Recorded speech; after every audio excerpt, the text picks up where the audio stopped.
ফজরের আজানের পর একটি দোয়া 40 বার পড়লে আল্লাহ গুপ্ত ধন দান করবেন।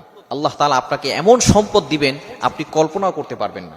আল্লামা ইবনে তাইমিয়া রাহমাতুল্লাহ আলাইহি এই আমলটির কথা জানিয়ে দিয়েছেন। খুবই চমৎকার একটি আমল। এই ফজরের আজানের সময় কিন্তু আসমানের সকল দরজাগুলো খুলে দেওয়া হয়। এটা কি আপনারা জানেন?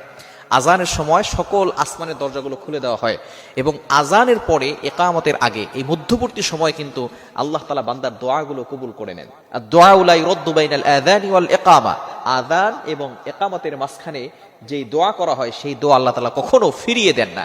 এজন্য এই সময়টা আল্লাহর কাছে দোয়া করবেন। বিশেষ করে আল্লাহ পাক রব্বুল আলামিন আপনাকে ক্ষমতা দান করতে পারেন, আপনাকে সম্মান দান করবেন, আল্লাহ তাআলা আপনাকে মর্যাদা দান করবেন, আল্লাহ তাআলা আপনাকে ইজ্জতের জিন্দেগি দান করবেন, মুবারক জিন্দেগি দান করবেন। যদি এটা নাও হয় আল্লাহ পাক রব্বুল আলামিন আখিরাতে আপনার জন্য জান্নাতের ব্যবস্থা করে দিবেন। আল্লাহ তাআলা যদি কাউকে ধন দেন এবং সেটা যদি আল্লাহ তাআলা গোপন রাখেন তাহলে তার থেকে ভাগ্যবান আর কেউ হতে পারে না।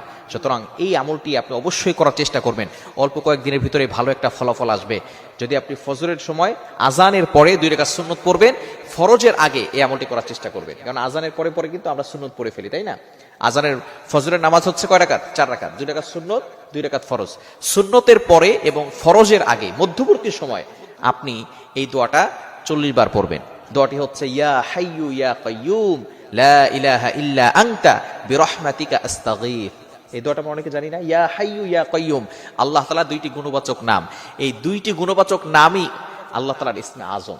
ইসমে আজম অর্থাৎ আল্লাহ তাআলার গুণবাচক 2টি নাম। ইয়া হাইয়ু ইয়া কাইয়ুম, ইয়া হাইয়ু ইয়া কাইয়ুম। এই ইসমে আজম পরে যদি আপনি আল্লাহর কাছে দোয়া করেন, আল্লাহ তাআলা আপনার দোয়াগুলো কবুল করবেন, অ্যাকসেপ্ট করে নেবেন। অনেকেই বলে হুজুর দোয়া করছি, দোয়া কবুল হচ্ছে না।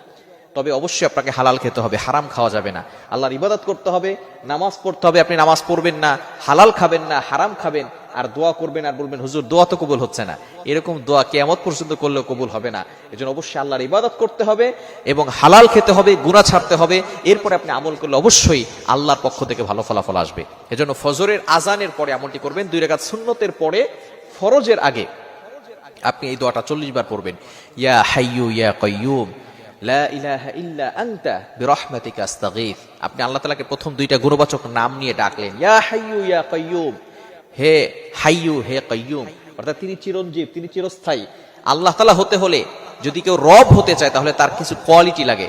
ইয়া হাইয়ু ইয়া কাইয়ুম এই নামের ভিতরে আল্লাহ তাআলার এমন কিছু কোয়ালিটি আছে যেগুলো অন্য কোনো ধর্মের যারা তাদেরকে দেবতা মনে করে তাদের ভিতরে নাই। তিনি চিরঞ্জীব, তিনি চিরস্থায়ী, তিনি সব সময় কায়েম থাকবেন, সর্বদা কায়েম থাকবেন।